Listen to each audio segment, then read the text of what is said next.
Il se pourrait que Nathalie, en me parlant de ce projet, n'ait rien voulu de plus que déchirer d'une main jalouse les apparences dans lesquelles nous vivions.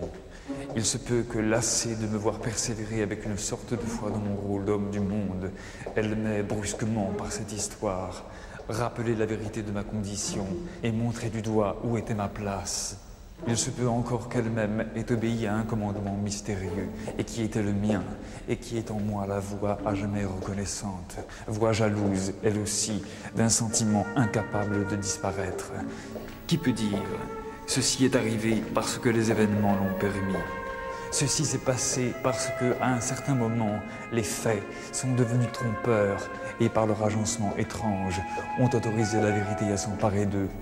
Moi-même, je n'ai pas été le messager malheureux d'une pensée plus forte que moi, ni son jouet, ni sa victime, car cette pensée, si elle m'a vaincu, n'a vaincu que par moi, et finalement, elle a toujours été à ma mesure. Je l'ai aimée et je n'ai aimé qu'elle, et tout ce qui est arrivé, je l'ai voulu, et n'ayant eu de regard que pour elle, où qu'elle ait été et où que j'ai pu être, dans l'absence, dans le malheur, dans la fatalité des choses mortes, dans la nécessité des choses vivantes, dans la fatigue du travail, dans ces visages nés de ma curiosité, dans mes paroles fausses, dans mes serments menteurs, dans le silence et dans la nuit. Je lui ai donné toute ma force et elle m'a donné toute la sienne, de sorte que cette force trop grande, incapable d'être ruinée par rien, nous vaut peut-être un malheur sans mesure.